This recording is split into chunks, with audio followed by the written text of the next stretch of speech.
সহিভাবে তাদেরকে পড়ানো সম্ভব। এই জন্য আমি মনে করবো যে প্রত্যেকটা শিক্ষক লিসন প্ল্যান তৈরি করে কি পড়াবেন, কতটুকু পড়াবেন, এটা নির্ধারণ করে তারপরে ক্লাসে প্রবেশ করবে। এটা আমার স্বনির্বন্ধ একটি আবেদন। তাদেরকে সহিভাবে পড়ানোর চেষ্টা করবে। আর তারা কেন ক্লাস পায় না?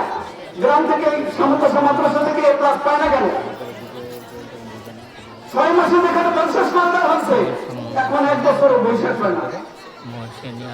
এটা একটা ব্যর্থতা শিক্ষক মন্ডলী এবং অবশ্যই প্রিন্সিপাল হুজুর এই ব্যাপারগুলি দেখবেন।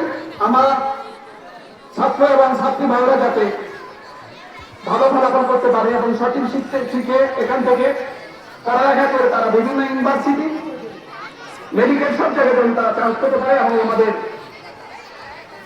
এই সামন্তসা গোসাইঘাট এবং শরীয়তপুরের সুনাম যাতে বহন করে নিয়ে আসতে পারে, আমি এই প্রত্যাশা করছি। এবং আজকের এই অনুষ্ঠান, এত সুন্দর একটি অনুষ্ঠান যারা করেছেন, আমি তাদেরকে ধন্যবাদ জানাচ্ছি, অভিনন্দন জানাচ্ছি। এবং যারা এই প্রতিষ্ঠানকে ভালোবেসে চলে আসছেন, আমাদের হানিফ সহ বিভিন্ন মাদ্রাসার প্রিন্সিপালরা কতটা এই প্রতিষ্ঠানের জন্য আন্তরিক দেখেই বোঝা যাচ্ছে যে তারাও চলে আসছেন। শরীয়তপুর মাদ্রাসার প্রিন্সিপাল মিজান ভাই, আমি তো কাজী বলে করছি, বিভিন্ন সময় গেছেন। আমি কারো পড়া করতে কখনো কুণ্ঠাবোধ করি না। আমি এখন শিক্ষা কাঠারের সর্বোচ্চ পর্যায়ে গেছি, প্রফেসর হয়েছি।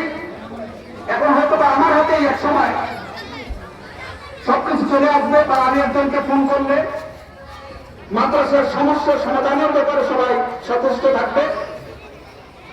আমি আল্লাহ রাব্বুল আলামিন এবং অগ্রগতি অব্যাহত থাকবো এবং এর হেফাজতে আল্লাহ রাব্বুল আলামিন আমাদের সকলকে কবুল করুন। আমা তাওফীক ইল্লা বিল্লাহ। আসসালামু আলাইকুম ওয়া রাহমাতুল্লাহি। অত্র প্রতিষ্ঠানের